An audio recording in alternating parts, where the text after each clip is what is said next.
Welcome to the Random Encounter Show. I'm Deathstalker 5, coming in for a very special episode of Table Talk. You know what that means by now, right? Grab something to drink. Come sit here at the table with me in the Dungeon of Doom, located deep in the Fortress of Doom, and let's just have a teleprompter and script-free, natural discussion on the gaming hobbies that we love. Yeah? This episode, like I said, it's a special one. I'm going to do my best not to overthink this, by the way. But we're going back to the days of high adventure. At least for Deathstalker 5, a younger Deathstalker 5. We're going back to 1994. Yeah? In the year when Nirvana suddenly stopped making new albums. Anyway, no. Why was that the only thing that came to my mind? I don't know. Guys, gals, we're going to be talking about the most forgotten version of Dungeons and Dragons out there. That's no clickbait title. Yeah, we don't do clickbait around here. In fact, we do what we can to run subscribers off. You gotta be high class individuals to hang around the Random Encounter Show. Yeah, high caliber. Anyway, not a clickbait title. The idea for this video actually came up when I was speaking on the phone with my good buddy Mike over at Solitary RPG.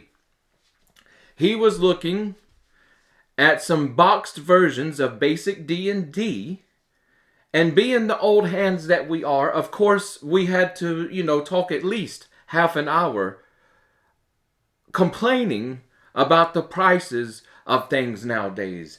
Yeah, but I made a suggestion to him, and he had never heard of this version of BASIC.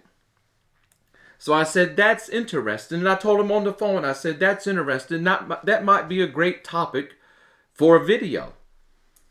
So just to make sure it wasn't so clickbaity, I actually went around our community. You know about our community here, right? The Random Encounter Army.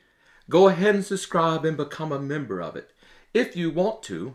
If you don't want to, feel free to watch us from afar. I can't blame you. But no, we have the best gaming community online that I've ever partaken in. That's no joke either. Check out our Discord for our most active part of the community behind the scenes, where we're all sharing our hobby stuff. Everything from tabletop games to old computer games to painting miniatures, etc. You guys will come in and see the magic.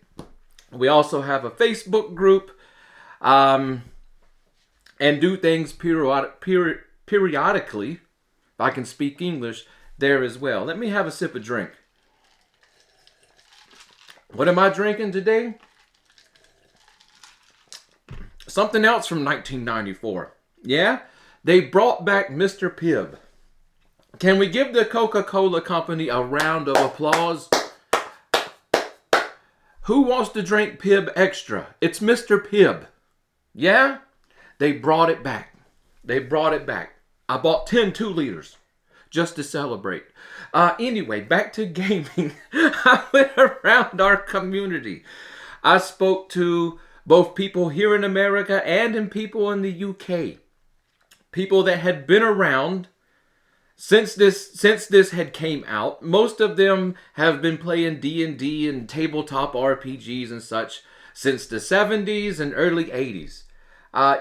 None of them, when I asked them what was the last version of BASIC, knew the answer. Yeah? So I said I knew I was on to something. Let me turn on a little bit more light. That way my bald head shines even brighter. Anyway, let's just cut to the chase and not overthink this. We're talking about the classic Dungeons and Dragons box set. Yeah, it is basic D&D rebranded as classic D&D. Like I said, it would be the last version of the basic rules TSR themselves published before Wizards of the Coast took over and really didn't do much but sort of a little bit with second AD&D, through the 90s. It came out at a weird time. Yeah, it came out, I remember the mid-90s and late 90s, there was a lot of talk that the hobby was pretty much dying or dead. Yeah? But regardless of all that, this would be the first new D&D thing I ever purchased. I purchased it with my birthday money. It was $20. I saw it at Quest Comics on the shelf. And I knew where I was spending my birthday money.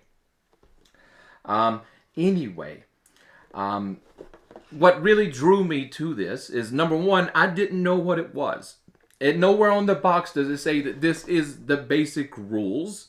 Most reasonable people would probably think the classic Dungeons and Dragons, that is going to be an iteration or a reprint or something of the first version of Dungeons and Dragons.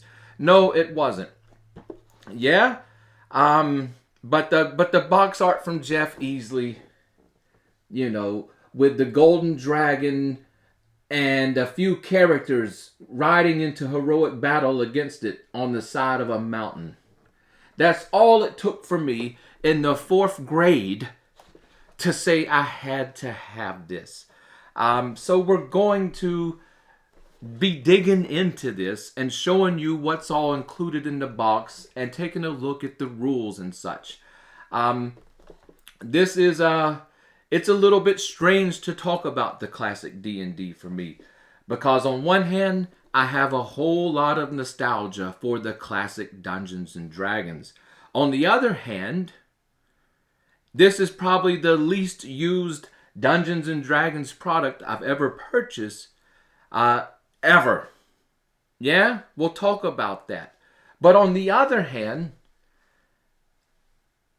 it may be one for me, for the box sets and stuff I've purchased over time. As a box set, it's the best box set I've ever purchased, as in what all came inside the box. Yeah?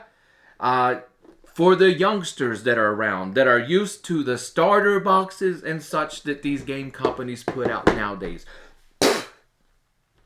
I can't stand them. I don't recommend anyone ever buying a starter set box nowadays. It's a waste of your cash. Go ahead and buy the full rule books and stuff. Unlike nowadays where you get a cheap set of dice and, a 3-page rule book and some sort of silly adventure or whatever. This came with everything you needed to play. A full version of the basic rules. A full selection or creature catalog or monster manual, if you will. And a whole lot of extras. It comes back from a time where you bought a game in a box. You didn't buy an introduction to a game in a box. Yeah? You bought a game. It came with it. Yeah? Don't get me started, guys. Epic adventures with wizards, dragons, and magic. Who could resist? This was, I bought it with my birthday money.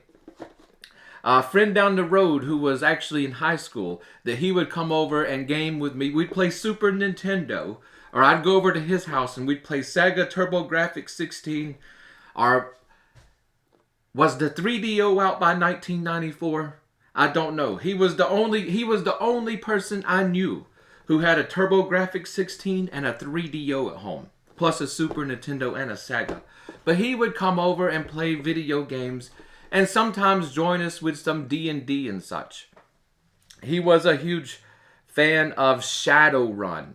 That was a big game for our area for the high schoolers. They had a huge Shadowrun campaign scene going on. regardless, like I said, I tend to overthink things because I have so much that I want to talk about, and then my brain tells me there's so much that's useless to talk about. Regardless, I gave him my birthday money because he was heading over to a few towns over, Quest Comics. I had seen it in there before, but I didn't have any cash. Gave it to him. He brought it back. Before owning this, most of you know because you've heard me tell the story over and over, that how we got into D&D was buying older D&D stuff from second edition players. They had no problem pawning it off on us kids. Yes, so I already had a whole bunch of AD&D. Our group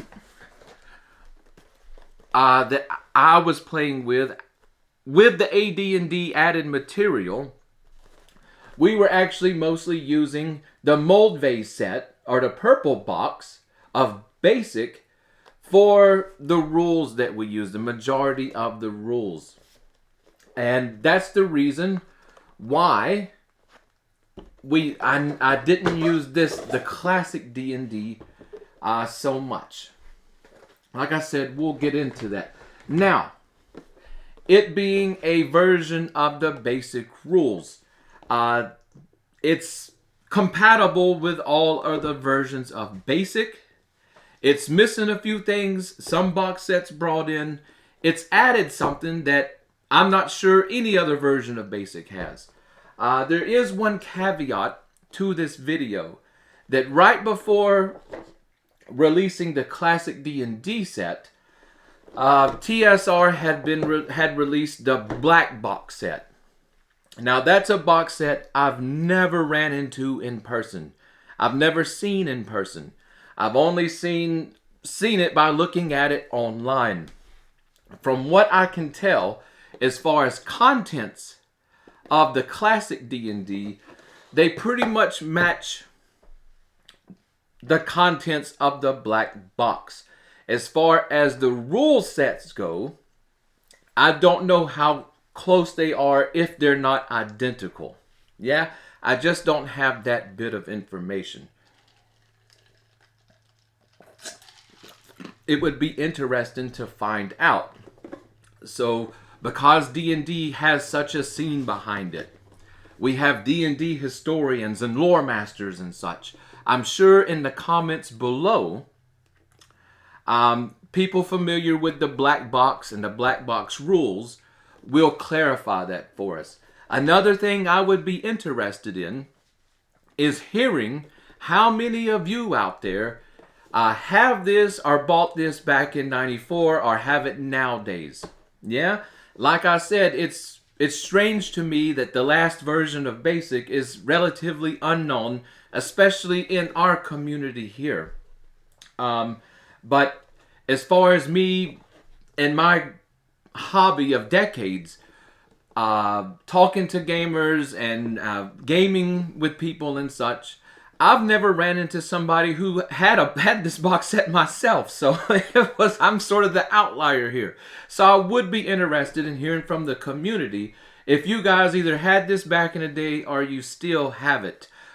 Speaking with Mike, one thing that I did bring up is this is an awesome box set.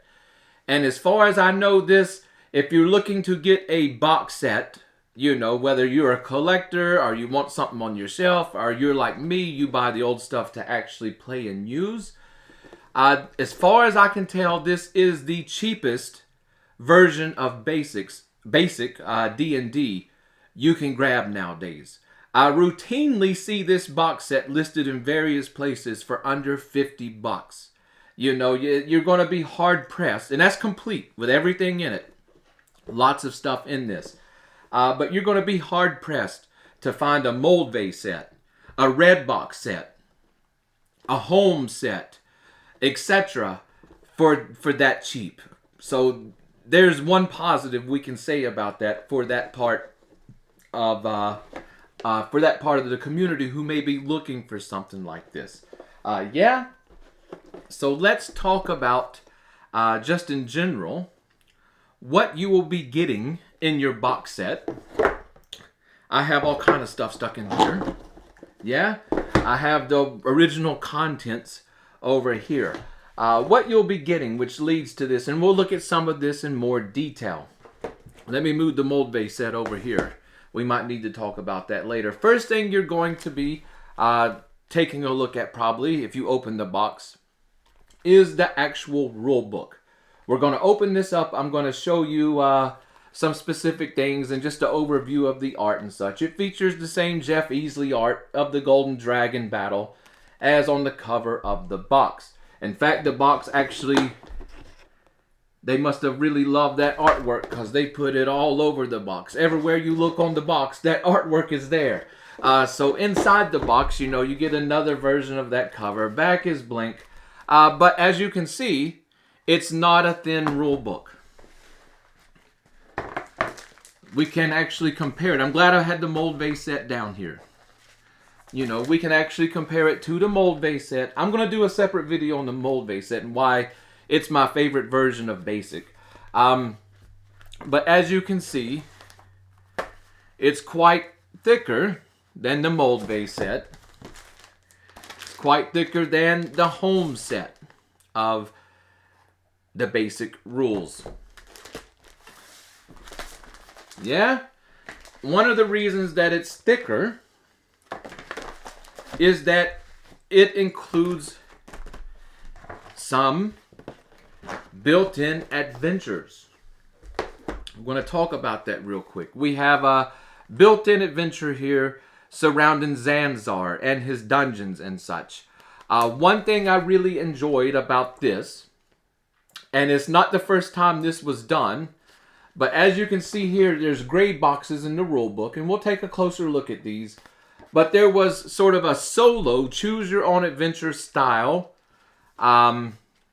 adventure present from the very first of the book.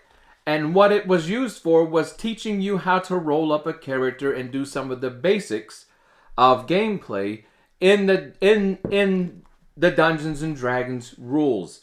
But what I liked especially about these is that whoever was the game master could tell the players, use this, roll up your characters, let me know when you're done.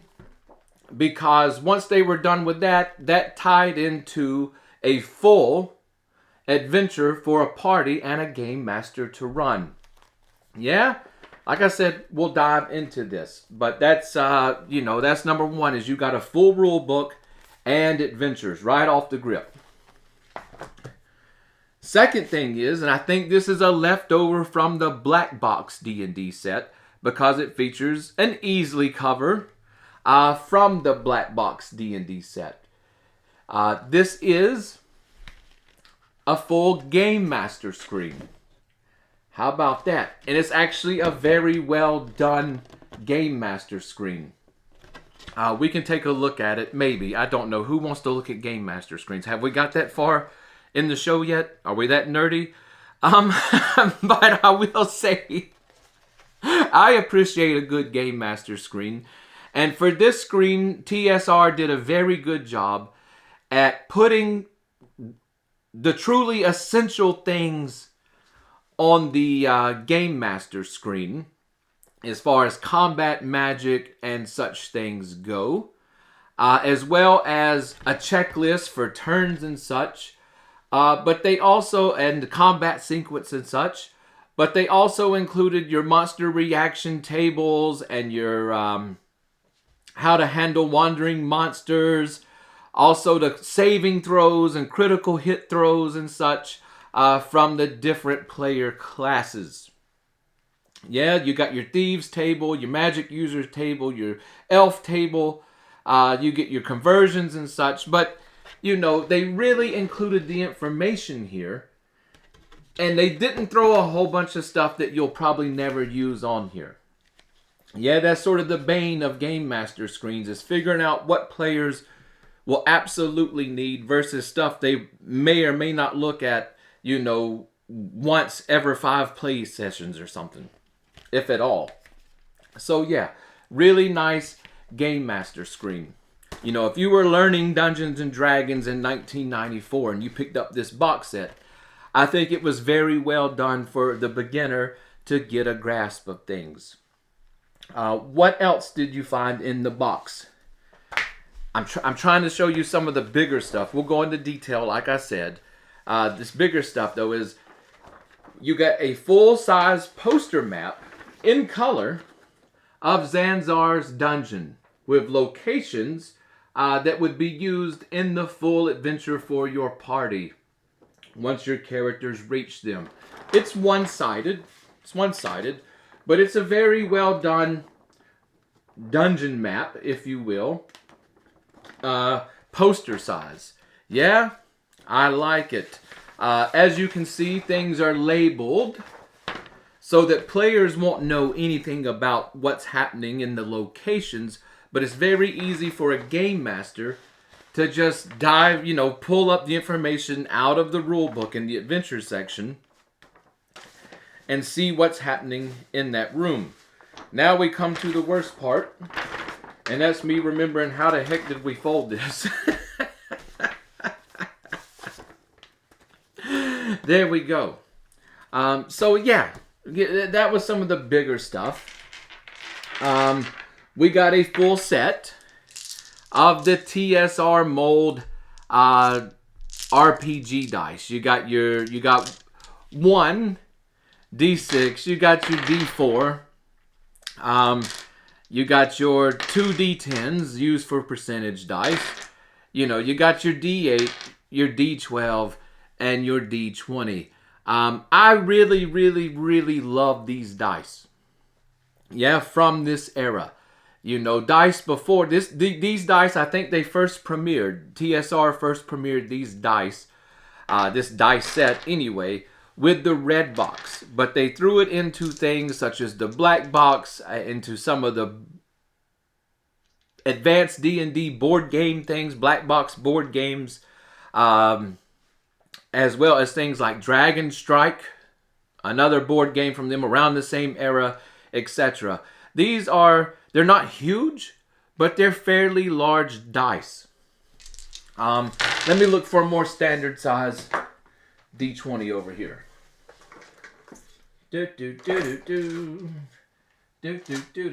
Yeah. Now this is a typical D20 you'll see nowadays. Yeah. As you can see, the size comparison here, this is just a little bit larger. And who doesn't like the sharp edges? They're much more fun to step on in the dark.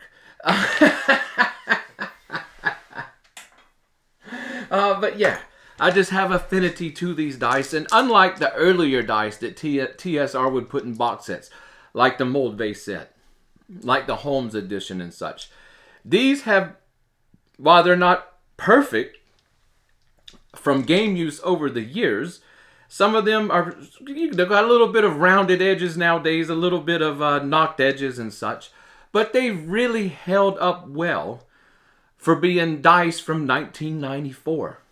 These are coming up on 40 years old, believe it or not, and they've held up well.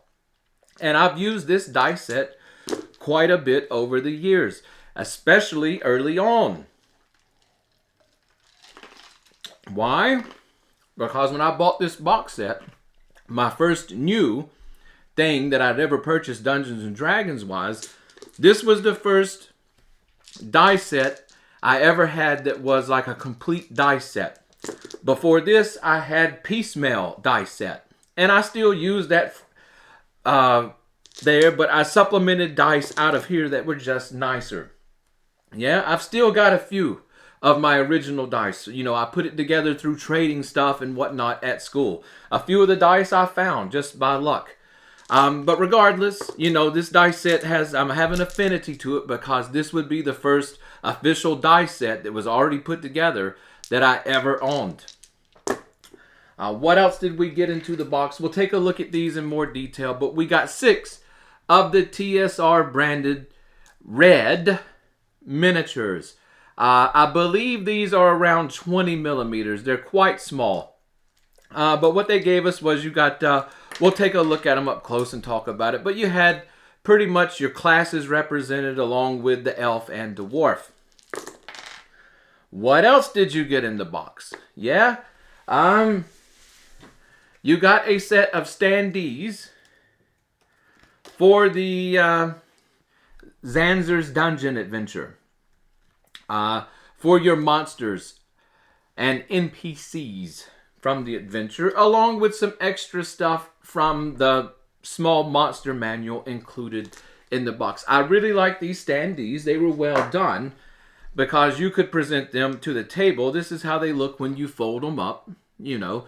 But you could present them to the table, and one side was just a dark silhouette. Yeah, because players shouldn't automatically know what a creature is. But once they identified it, you could turn it around, and you would get a full color representation of the creature along with its name underneath it. So, yeah, like I said, overall, what a fantastic box set. It really was a game in a box. So with that, let me turn the camera around and we'll take a look in the rule book at a few different things. Check out the art and such. Check out the miniatures and such in more detail on the camera. And then we'll turn it around and I'll give you some final thoughts on the classic D&D.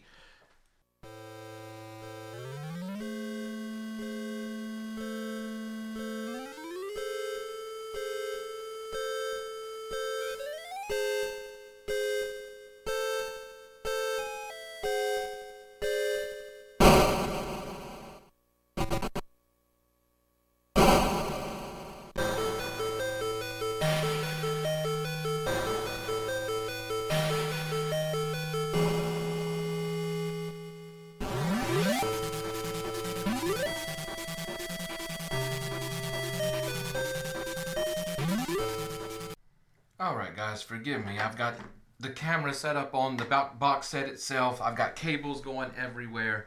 I don't have my camera arm in the room currently. It's in the painting studio. But this will serve as just a quick look at what we want to take a look at.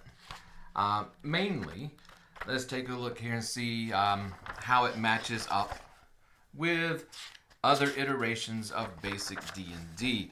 One of the big things about basic D&D, of course, is that classes and races are not handled as they were in advanced D&D. You know, a dwarf is a dwarf. A fighter, all classes are humans. You know, only humans can have different classes. So, of course, you've got your fighter, your cleric, the magic user, and the thief. So your humans could have those classes. When it came to things like your races, such as the dwarf, for example, the dwarf was not only its race, it was also its class. Same with the elf. And of course, the halfling was included in this version. So yeah, as far as its leveling goes, you know, you have level 1 through 5 represented for most things. As far as the levels go and the saving throws and all such things go, they're going to be familiar from other versions of basic D&D as well as AD&D. Like I said, I'm just letting you get a look at some of the artwork here, some of that 90s line art. I actually quite like it.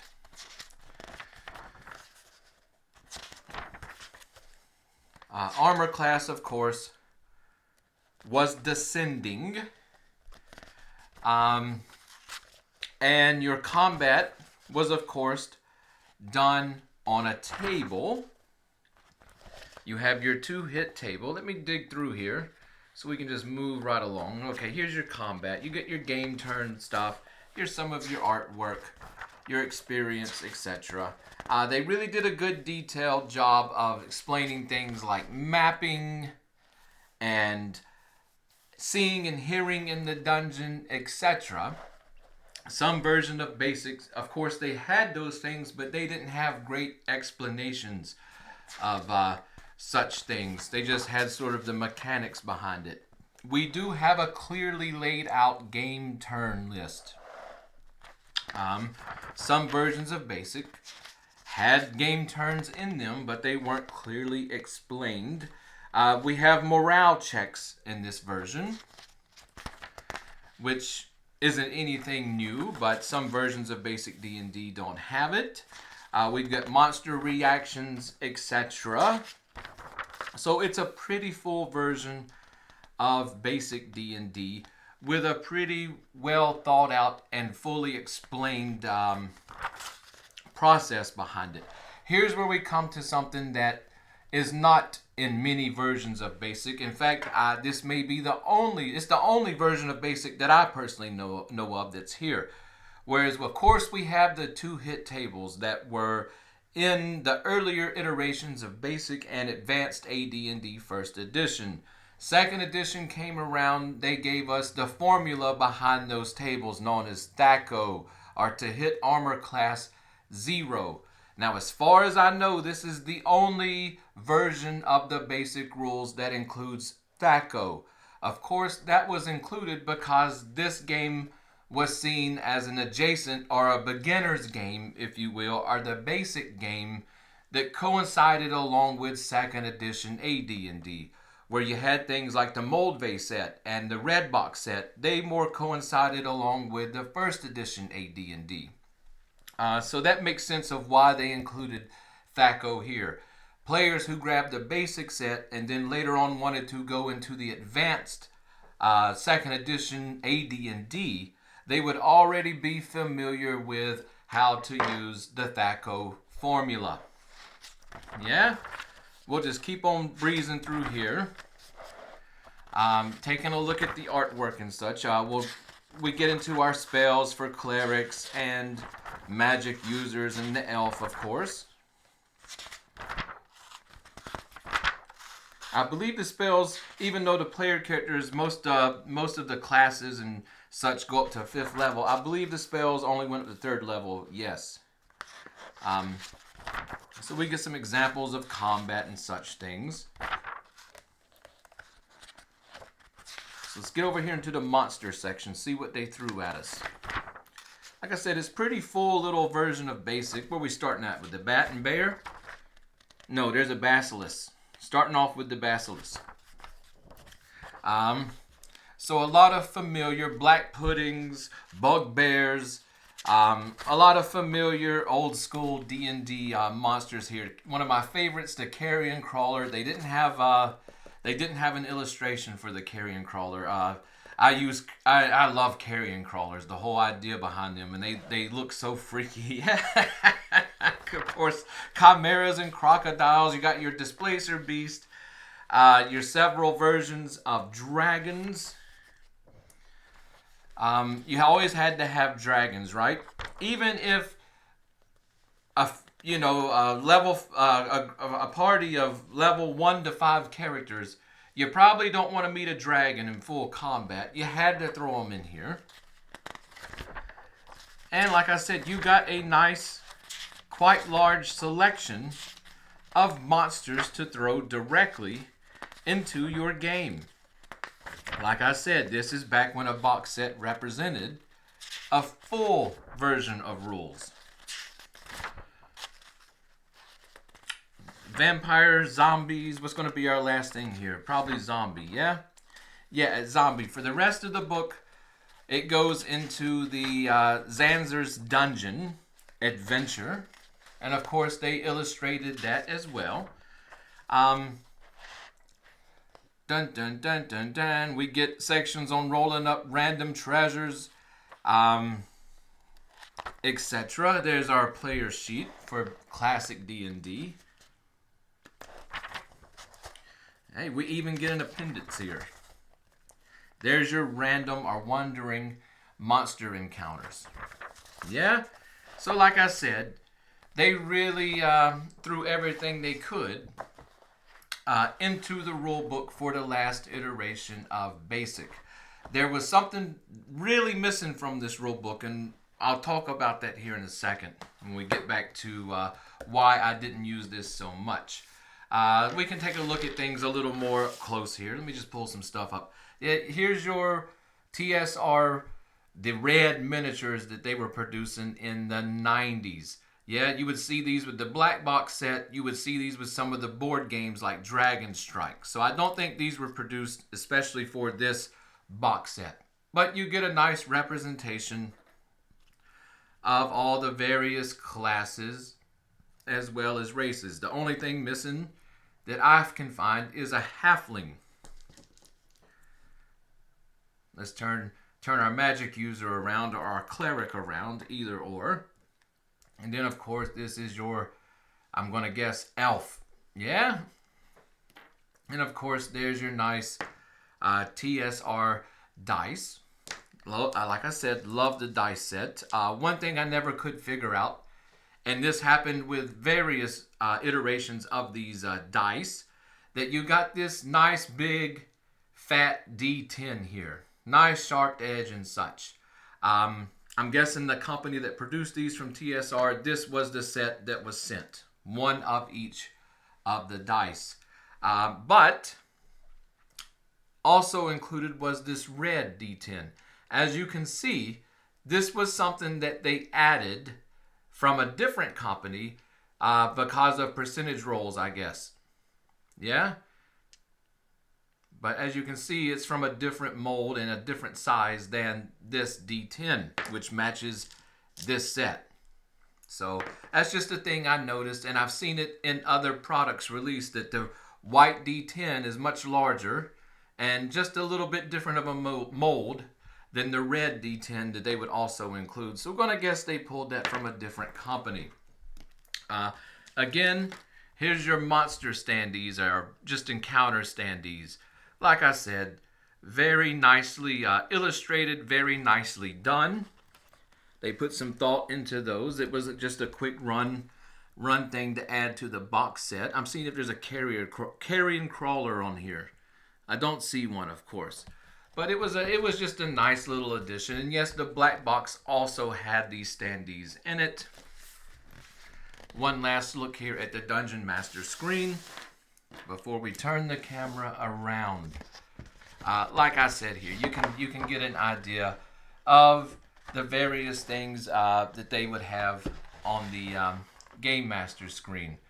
Pretty much everything you needed on a screen and nothing you don't. So, like I said, overall, just a fantastic box set of basic D&D. Now let me turn the camera back around and we'll share a few final thoughts on the set, what I like and don't like, etc. Alright, you're back on your side of the table. Thank goodness. The chaos is over. Yeah, my overall thoughts on the classic D&D set. While on one hand, like I said, as far as box sets go, I've got quite a few. I love the old school box sets where you got just a box full of game. When it comes to what's provided, the full set of rules, the adventure, miniatures, die set, dungeon posters, standees, game master screen, it really packed a punch for a box set. Yeah, it was a really good introduction to the game and a representation of the basic rules. But despite all that, and not to take away from it so much, like I said, it was a fantastic box set for me at the time. The thing about it is it didn't get a whole lot of play. This version of the basic rules didn't get a whole lot of play from our group at the time or from me later. That was mostly, like I said, because we had already been diving into first edition AD&D, our little group, and for the base rules of the game, we mostly followed one of our players, I believe it was Michael, had he had found the purple box, we called it the purple box, or the Moldvey set. Yeah? And we were already running with these rules along with stuff pulled from AD&D that me and Jordan would provide, baby. Because we got the AD&D books from his brothers. Like I said, they were second edition players. They had no problem pawning off their old first edition rule books on us. Yeah. I remember saving lunch money, allowance money, and I don't know. We guys, do I want to go completely off topic? Sure, we'll go all completely off topic. I don't know how it was back in the day at your school. Yeah, but early 90s, there were a few things that if you could put your hands on, you could have a good business in your elementary school or in your middle school. Maybe even your high school. I don't know. I hadn't reached high school in 1994. But there was a lucrative trade at school. The lucrative trade, number one, was cigarettes. You know, it wasn't so hard to put your hands on cigarettes as a kid, at least for me, because all I had to do was I would go over to Aunt Lisa's to spend the night over a weekend because my parents were going out and having a good time. Yeah, believe it or not. So all I had to do was wait till the next time I was in the back seat of the car. And 9 times out of 10, I'd find a pack of cigarettes somewhere in the door panel or in the floorboard or somewhere somebody had left behind. You know, they had went out with friends and had a good time. I guess drinking and smoking and living life. But regardless, I would find a pack of cigarettes here and there. A cigarette lighter here and there. Yeah. Guys, you could get a lot of kids' lunch money with a pack of cigarettes and a cigarette lighter in elementary school. Yeah. The other thing was any kind of I don't know, a pocket knife would catch you. You could catch a lot of trade value in that. Shurikens, by God. Yeah, if you happen to go to the flea market and you could sneak buying, this was late 80s, early 90s, guys. America had went through its ninja craze. Yeah, you go to the flea market, the mall, whatever. There was somewhere there selling shurikens, throwing stars, and cheap, stupid knives that would break after, that you tried to, I don't know, you tried to cut a string, they'd break in half. The Pakistani stuff, the China-made stuff. You guys remember. Bud K remembers. I don't know if anybody ever shopped at Bud K. I used to love the Bud K catalog. Yeah, just the craziest stuff. Well, my goodness, we're going way off topic. Yeah, but you could get a shuriken or a nunchucker. Those were harder to hide. A shuriken was easy to hide. A pack of cigarettes was easy to hide. But you had fodder. If you wanted video games, there was a big trade in video games, NES games, later on Sega, Nintendo, Super Nintendo games and such things. Yeah, if you had cigarettes, video games, shurikens, or my God, you somehow got a hold of I don't know, you pulled a page out of a Playboy magazine. It didn't even have to be a nude picture, just an almost nude picture. Oh my goodness. That was high trade value back in the day, yeah? And along with the other stuff kids had, toys, gizmos, whatnots and such. But yeah, I traded off plenty of packs of cigarettes, allowance money, and lunch money and stuff to get my hands on as much AD&D stuff as I could back in the day. Yeah? Looking at today's prices, I came out ahead. Yeah, but like I said, we had been mostly using this version of the rules, the Moldvey set. And the Moldvey set, I would say, is my favorite set. Not necessarily box set, but it comes close. It didn't have the miniatures and such in it. Yeah, that's the only thing it was missing. But the actual rules themselves are my favorite, minus the rule cyclopedia. But that wasn't a box set. This is a box set. This was my favorite boxed version of the D&D rules that I've ever ran into. Mostly because they provided us with something that AD&D didn't have in its core rule books, the Player's Handbook or the Dungeons Master's Guide or the Monster's Manual, and it also wasn't present in this classic Dungeons and Dragons set. Vampire Kyle. Guys, you have to go back and watch old videos. You want to know about my original gaming group. Vampire Kyle came with the Holmes Edition stuff. But we didn't use that, and I don't think it had what this had that was so important to me anyway, and to our group, that this has. This introduced attribute checks into the basic D&D rules. We also used them for the AD&D rules. You remember? You rolled under your attribute score. But then you had your modifiers from your level and characteristic scores and such. Yeah? That way you could determine things in game with a die roll that really needed a die roll. Instead of people just arguing sensically over nonsense stuff, let's just solve it with a die roll. So attribute checks. For some reason, no attribute check system in the classic D&D iteration of basic. I'm not sure if they were in the black box. I'm not sure even if they were in the red box. That's another box out of all box sets for my age and for when I came into D&D.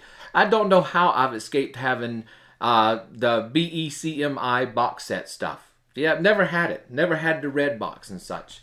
I'm not sure if it's even in there. But definitely it's in the Moldvey set. But yeah, that was something missing from these rules specifically. That Moldvey had, these didn't. Outside of that, these rules really didn't bring anything useful for what we were doing between the purple box and AD&D that would add anything to our game. The only thing this one would really have added that was different was the THACO rules. But we absolutely had no use for the THACO formula. We were still playing we were still using the 2 hit charts and such. Yeah, things I did use from this box set. Obviously, the dice. The miniatures, I can remember us using them, but we oftentimes grab miniatures from stuff like Hero Quest and such as well. A lot of our D&D gaming was actually done at school, during recess, during breakfast time, when you showed up before classes started and you all sat in the lunchroom, also in after school. Anytime we got a chance, we sat down and we would play D&D, Dungeons and Dragons. But at school, we never used miniatures and stuff. We all had, I don't know, guys, this was back in the day. The school store used to sell like special pencil erasers that were in the shapes of characters and little monsters and all kind of things. We'd line up our pencil erasers, you know, that we knew whose was whose and what was what. And we'd play on, we would play D&D using them. Oftentimes on top of those, in the lunchroom, you know, they had those big rolls of paper they'd pull over the table and they would prepare food and then pull it off and throw it away. Yeah, I had Miss Gertie.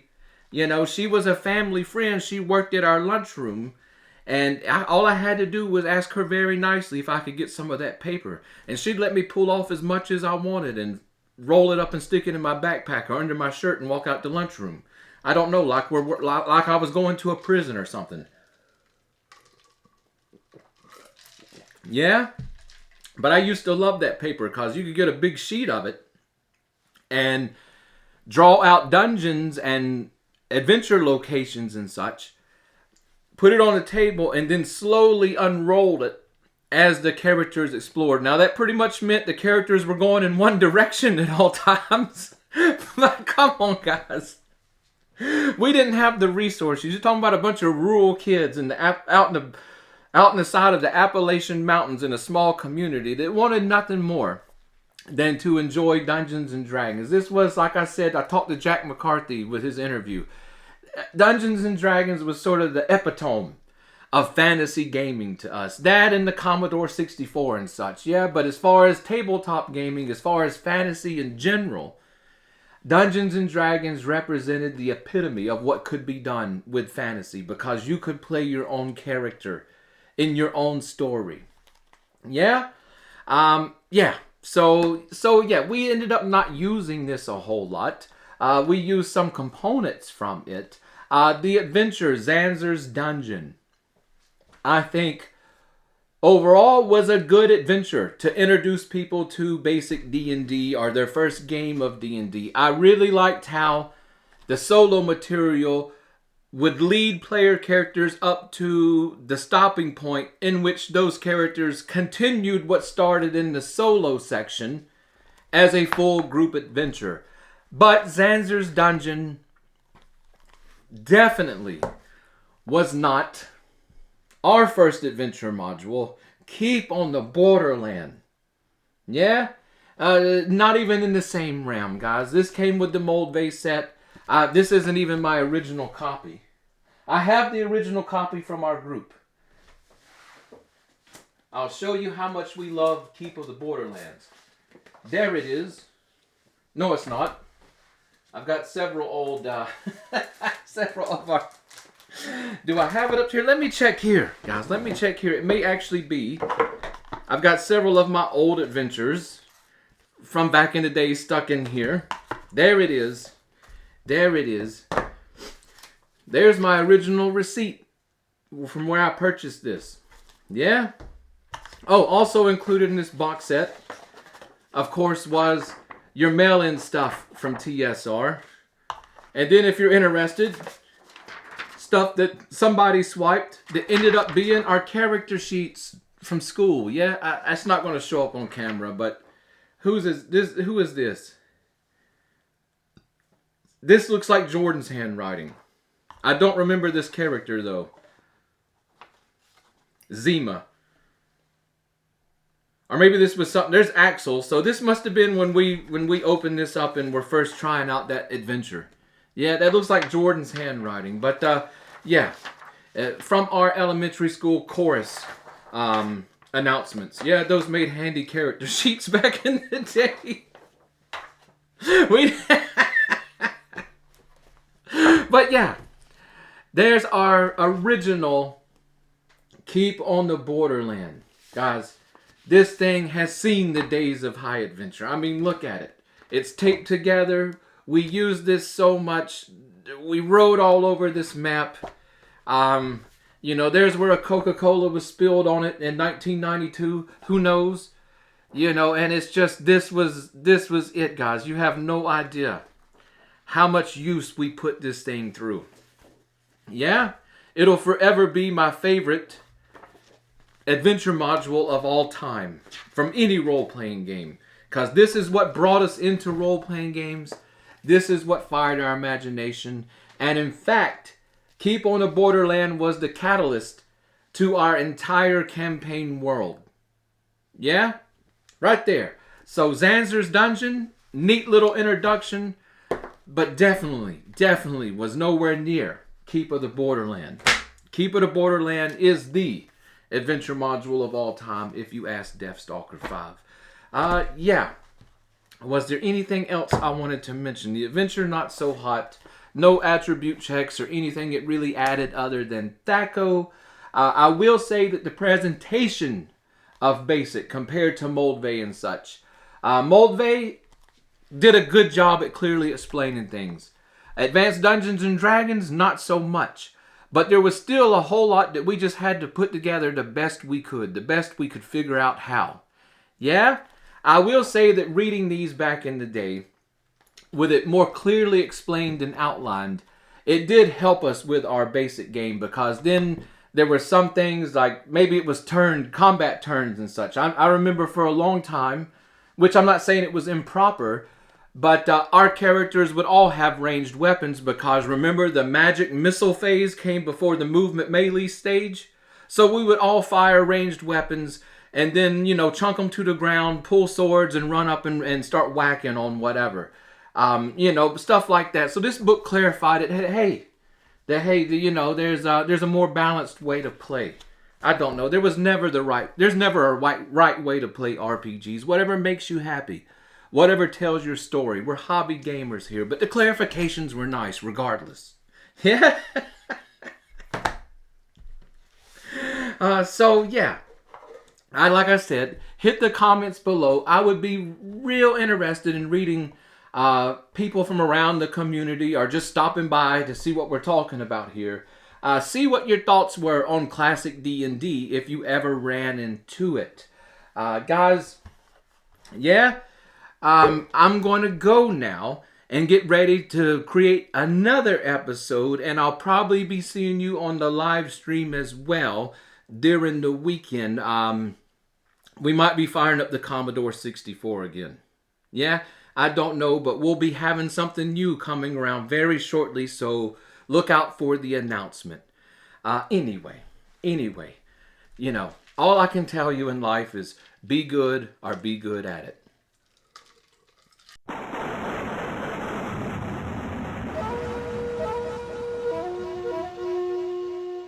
And this has been but one tale from the days of high adventure.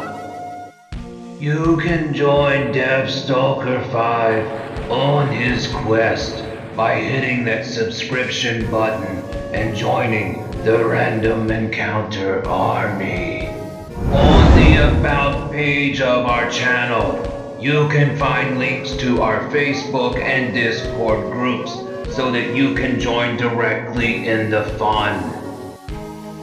And always remember, the best way to support our show is by using our affiliate links and joining our paid channel memberships for more exclusive content here on the Random Encounter Show.